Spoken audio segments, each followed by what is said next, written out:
Oi, gente! Sejam bem-vindos ao meu canal. Se você é novo por aqui, eu costumo falar sobre casos criminais reais nas quartas. E nas sextas eu falo sobre mitos e lendas enquanto me maquio ou outras histórias.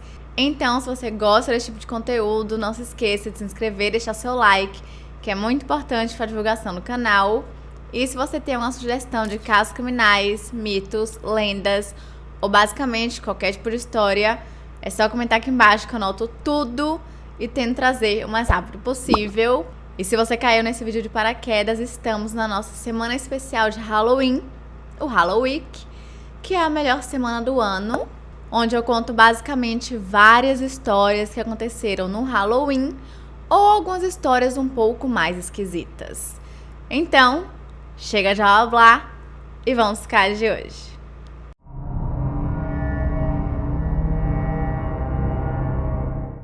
Christopher Mark Jenkins nasceu no dia 17 de fevereiro de 1981 na cidade de Mond, no condado de Hennepin, em Minnesota, e ele era filho de Jen e Steve Jenkins, além de ter uma irmã chamada Sarah.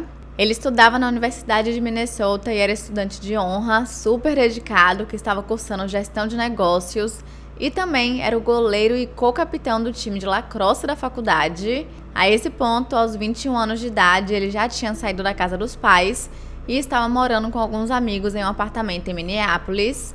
E ele foi descrito como sendo um cara super legal e engraçado, se preocupava genuinamente com as pessoas e sempre estava disposto a ajudar quem precisasse sem pensar duas vezes. Na noite de Halloween de 2002, Chris e seus amigos decidiram ir para uma festa keg, que é basicamente uma festa normal, só que ao invés das pessoas beberem cerveja na garrafa ou em um copo, elas bebem em um barril. Então acho que se fosse traduzido aqui no Brasil, seria a festa dos barris. E aparentemente essa festa aconteceu no próprio apartamento deles. Porém, em algumas fontes isso muda um pouco, mas eu acredito, pela minha pesquisa, que realmente tenha acontecido no apartamento e não em outro lugar. E Chris se vestiu de nativo americano. Por volta das 10h30 da noite, ele, sua namorada chamada Ashley Rice e mais 3 amigos saíram da festa e foram para o Lone Tree Bar and Grill, localizado na Avenida Hennepin, que é a principal de Minneapolis. E era também o local onde Ashley trabalhava, mas naquele dia ela estava de folga. E como a fantasia de Chris não tinha bolso, ele deu todos os seus pertences, que incluíam celular, carteira e chaves, para que sua namorada segurasse, enquanto eles curtiam a festa, o que me lembrou muito o caso da Chelsea Bruck. Pouco depois da meia-noite, agora já no dia 1º de novembro, Chris acabou sendo expulso do bar. E isso aconteceu porque alguém na festa acabou derrubando bebida na calça dele, e quando um dos seguranças viu aquilo, ele supôs que ele estava super bêbado e não estava conseguindo se controlar, então teria feito xixi nas calças, e então mandou ele embora, literalmente o expulsando, jogando para fora da festa, sem que ele pudesse retornar. Ou seja, agora ele estava sem os seus amigos e sem nada. E pelo fato de sua namorada estar com todos os seus pertences, ele não conseguia ligar para ninguém para pedir ajuda, para que eles levassem as coisas dele para fora. Ele também não conseguia pegar um táxi para voltar para casa. E naquele dia em específico estava muito frio e ele tinha esquecido o seu casaco dentro do bar. E infelizmente a última vez que ele foi visto vivo foi enquanto ele caminhava em direção ao norte. Mais tarde, quando seus amigos não o encontraram, eles apenas imaginaram que ele teria decidido voltar para casa sem avisar para ninguém. E na manhã seguinte, sua namorada, Ashley, foi até o apartamento dele para devolver suas coisas e ver se estava tudo bem, mas tudo indicava que ele nem tinha chegado, o que de imediato ela já achou muito estranho e então entrou em contato com a família Jenkins, mas eles também não tinham falado com Chris e não sabiam onde ele estava, e eles também ficaram super preocupados porque definitivamente isso não era algo que ele fazia. E por conta disso, seus pais, Jen e Steve Jenkins, decidiram ir até Minneapolis para tentar relatar o seu filho como desaparecido. Porém, quando ele chegou lá, os policiais falaram que eles não podiam fazer nada, porque ele era maior de idade, então ele só poderia ser considerado uma pessoa desaparecida após 3 dias.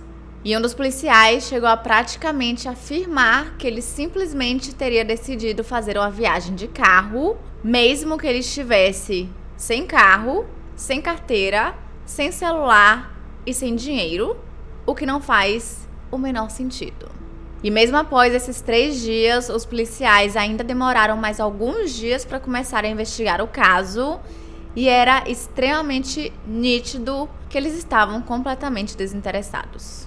Então, a família Jenkins decidiu que eles mesmos iriam se encarregar disso e conseguiram montar um grupo de voluntários que era gigantesco, com boa parte das pessoas sendo estudantes da faculdade, amigos, professores e até mesmo o time rival do seu time de lacrosse estava ajudando.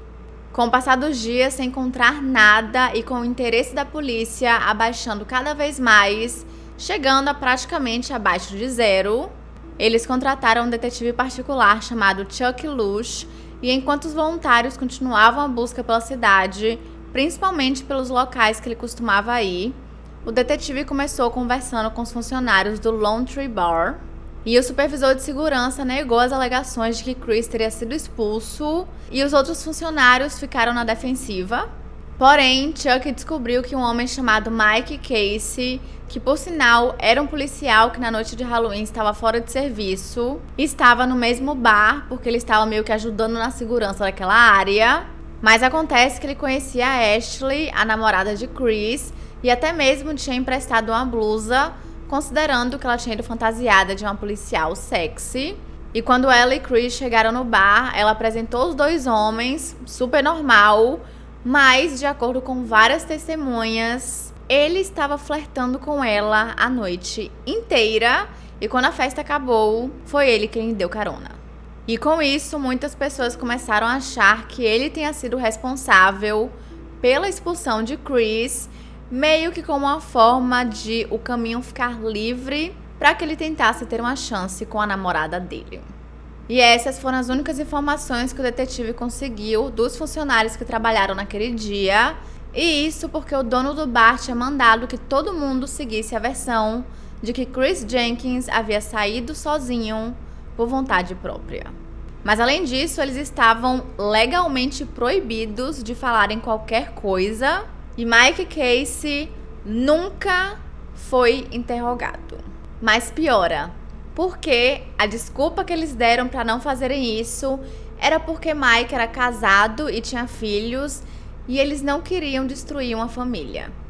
O detetive então teve que começar a procurar por outras pistas, e para isso ele precisava seguir todos os passos de Chris, e o caminho mais rápido e prático que ele teria que fazer para chegar em casa seria atravessar a ponte da Avenida Hennepin. E com isso, Chuck viu que tinha um banco chamado Federal Reserve Bank, que tinha 2 câmeras de segurança apontando exatamente para essa direção.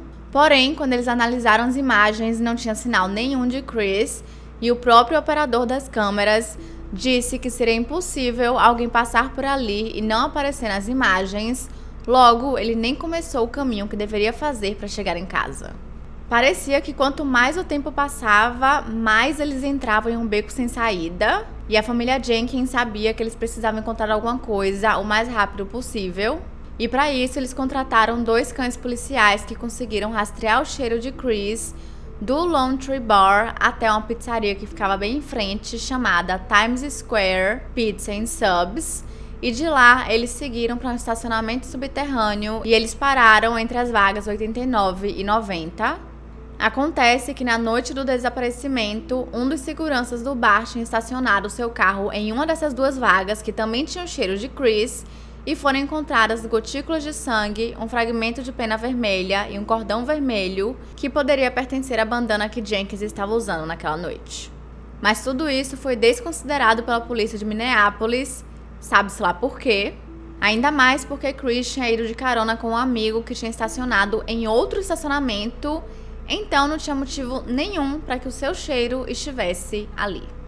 Em dezembro, os cães policiais foram contratados mais uma vez para ver se eles encontravam alguma coisa, e dessa vez eles seguiram o cheiro de Chris fora da garagem e pelo centro da cidade por 7 quilômetros, antes de chegar ao fim no extremo norte da Interestadual 94, o que indicava que ele havia entrado por vontade própria ou não em um veículo que estava estacionado nessa garagem, e em seguida teria sido transportado para um outro local. E alguns dias depois, uma mensagem muito esquisita foi escrita em um dos posters de Chris, a apenas 2 quadras do bar, que dizia o seguinte: colocado no porta-malas, pago em dólares verdes. Mas ninguém sabe quem escreveu isso e se isso realmente poderia ter alguma ligação com o caso. Com essas novas informações, o detetive decidiu analisar mais de perto o movimento na pizzaria e nessa garagem na noite de Halloween. E muitas testemunhas disseram que eles tinham visto um grupo de 10 pessoas atacando um jovem na frente da pizzaria, mas ninguém conseguiu ter certeza se realmente era Chris Jenkins ou não. Porém, mais tarde foi teorizado que não era ele, e sim um ritual de iniciação em uma gangue. Mas infelizmente, 4 meses depois, no dia 27 de fevereiro de 2003, um corpo foi encontrado por algumas pessoas boiando no rio Mississippi. Ele estava preso em galhos de uma árvore caída perto da barragem de Upper St. Anthony Falls, e esse homem estava flutuando de costas com os braços cruzados na frente dele. Quando ele foi puxado da água e levado para a autópsia, foi confirmado positivamente que realmente era Christopher Jenkins, e ele ainda estava usando sua fantasia do Halloween. De acordo com o patologista, o nível de álcool no sangue de Chris era de apenas 0,12%, indicando que ele não estava bêbado. O teste também mostrou alguns traços de GHB químico em seu sistema, que é um sedativo, porém essa substância pode ser produzida pelo próprio corpo humano naturalmente, então não necessariamente indica que ele foi de fato drogado naquela noite. O patologista também percebeu algumas incoerências no corpo, caso ele tivesse sido afogado e fosse apenas um acidente. Primeiro, que ele foi encontrado com os braços cruzados em sua frente, como eu falei pra vocês.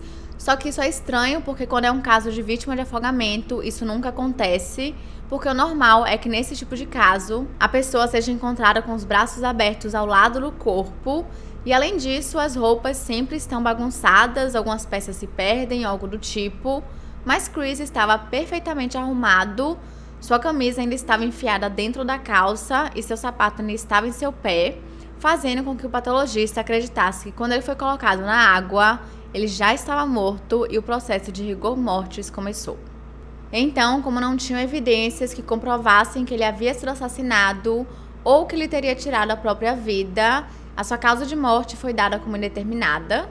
E quando seu corpo foi encontrado e confirmado que realmente era ele, isso afetou muito a comunidade, porque estava todo mundo muito interessado nesse caso e realmente estavam se envolvendo em todos os passos. E pela primeira vez na história da Universidade de Minnesota, eles decidiram dar o diploma de Chris, mesmo que ele já tivesse falecido. E mesmo com tudo isso, a polícia de Minneapolis ainda acreditava fortemente que a sua morte tinha sido acidental, que ele teria caído ou até mesmo tirado sua própria vida.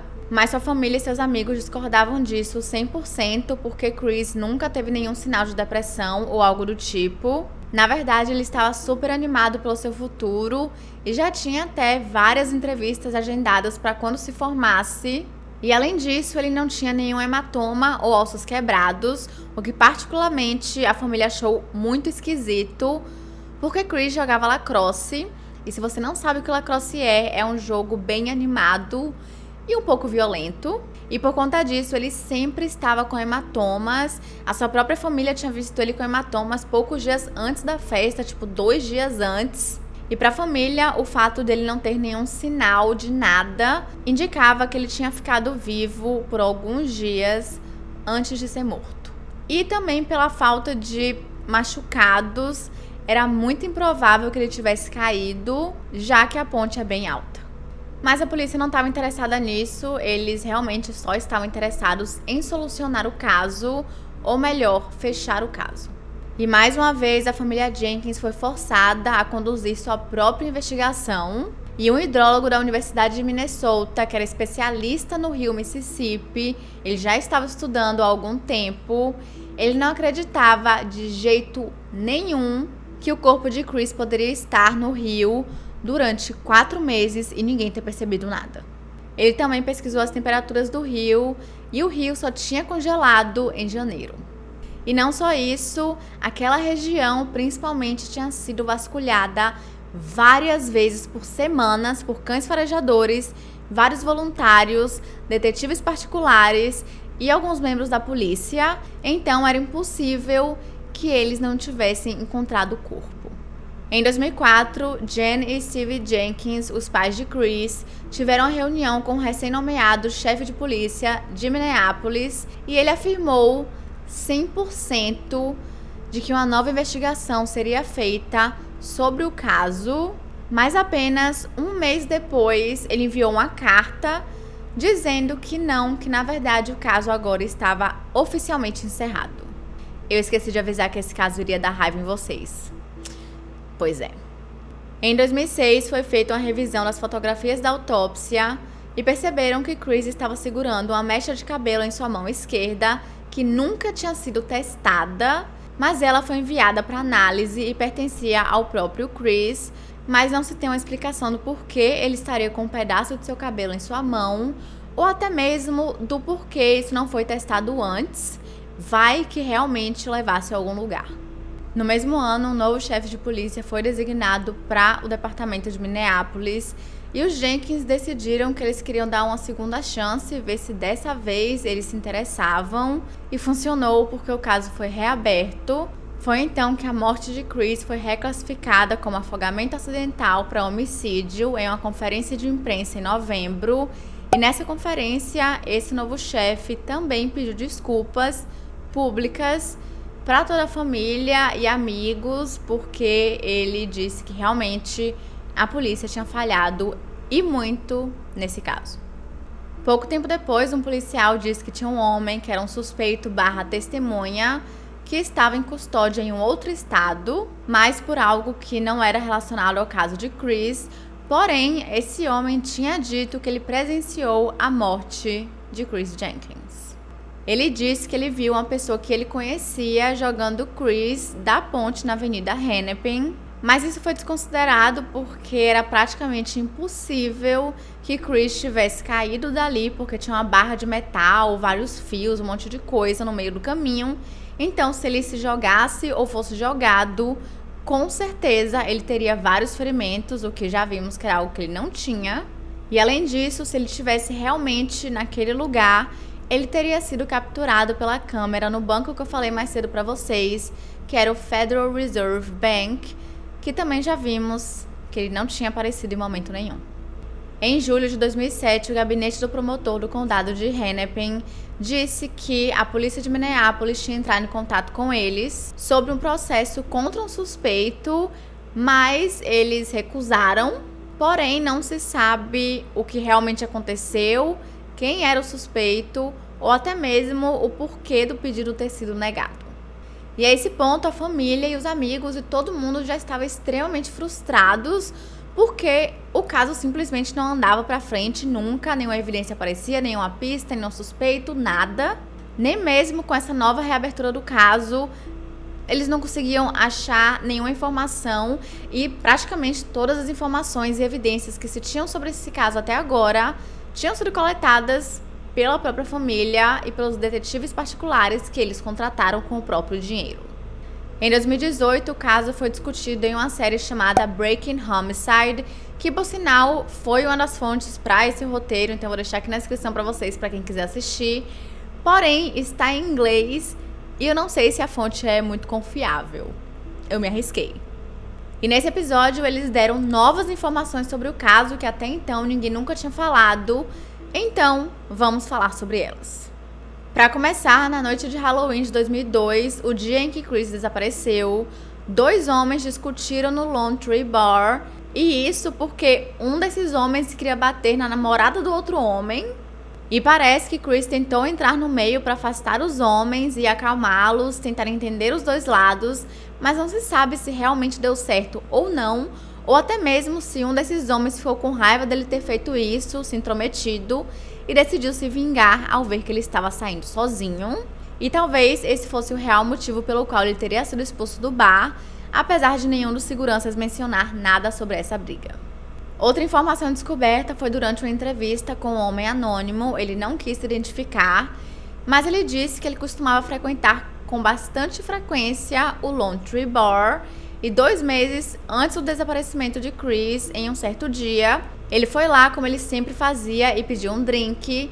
Só que quando ele tomou esse drink, ele percebeu que o gosto estava um pouco esquisito, mas ele achou que fosse coisa da cabeça dele, então ele continuou bebendo. E poucos minutos depois, ele decidiu dar uma volta para tomar um ar fresco.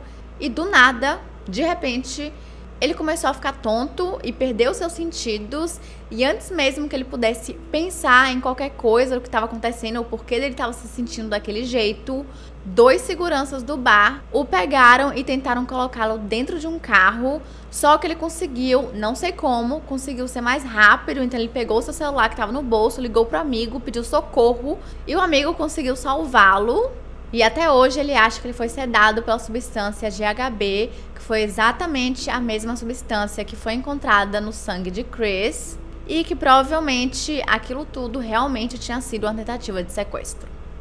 Mas a maior revelação do programa envolvia um assassino condenado chamado Jeremy Lynn Alford. Em 2004, ele e seu irmão mais novo foram acusados do assassinato de um homem chamado Douglas Miller, com quem eles dividiam a casa, mas estavam prestes a serem despejados por Douglas. Mas logo no dia seguinte, os irmãos foram encontrados e presos. Jeremy se declarou culpado e foi sentenciado à prisão perpétua, enquanto seu irmão recebeu 25 anos. Acontece que mais tarde, Jeremy conversou com o FBI e disse que ele participava de uma gangue chamada The Dealers of Death e que eles já haviam matado mais de 30 a 40 pessoas.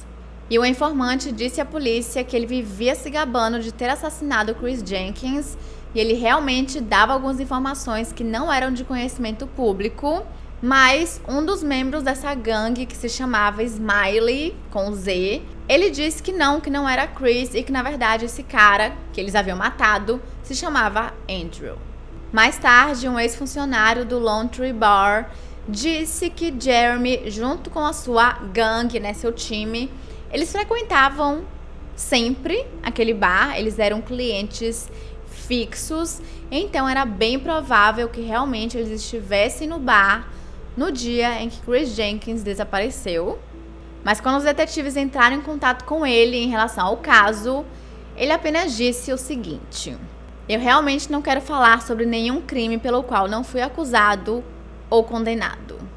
E no final, a polícia não tinha evidências que realmente comprovavam que ele estivesse envolvido no caso. E infelizmente, a morte de Chris Jenkins continua um mistério até hoje.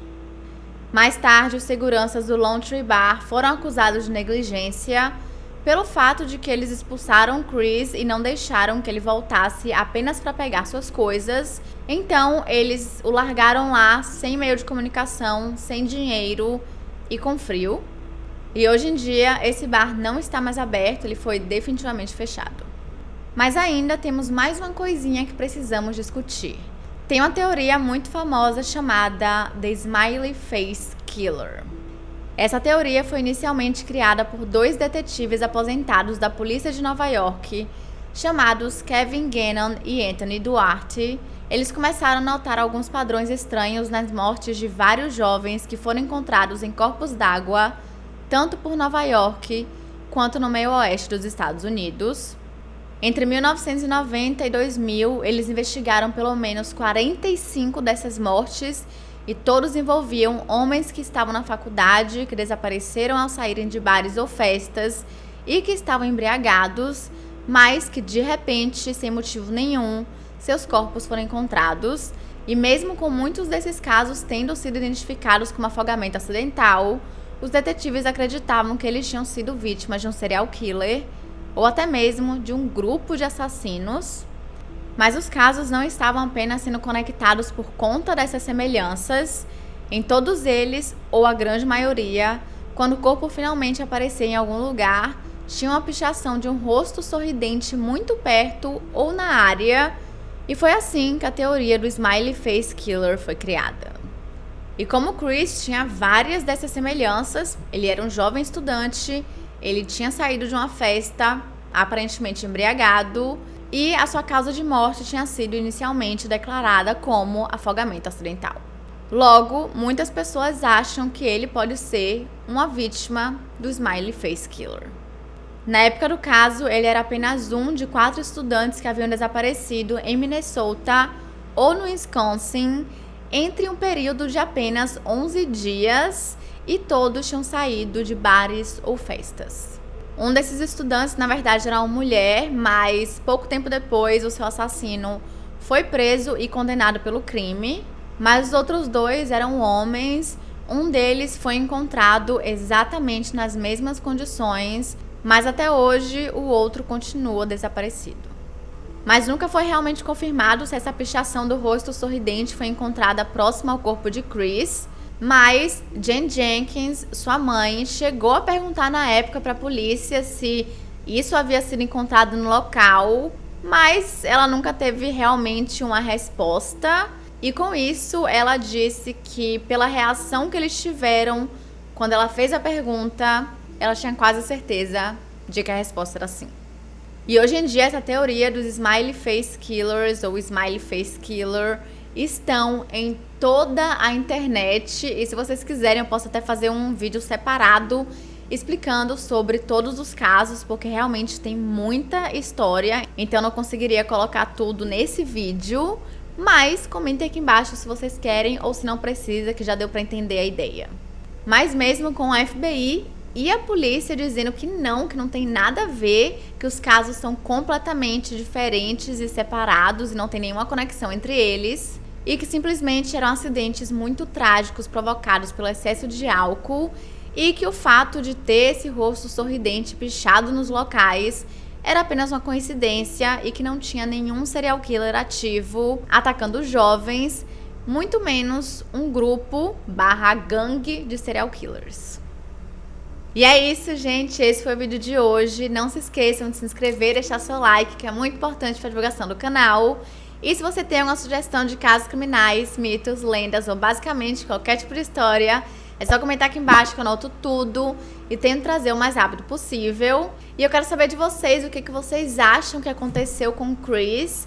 Será que vocês acham que Mike Casey, o policial que conhecia a namorada dele, tinha alguma coisa a ver? Ou até mesmo se vocês acreditam na teoria do Smiley Face Killer? Ou ainda temos o assassino condenado, Jeremy. Comentem aqui todas as teorias de vocês, que eu quero ler tudo, porque minha mente não para nesse caso. Eu tô bem confusa, eu realmente não sei o que aconteceu, mas eu estou um pouco inclinada a achar que Mike esteja envolvido de alguma forma, talvez, não sei. E então é isso, até amanhã.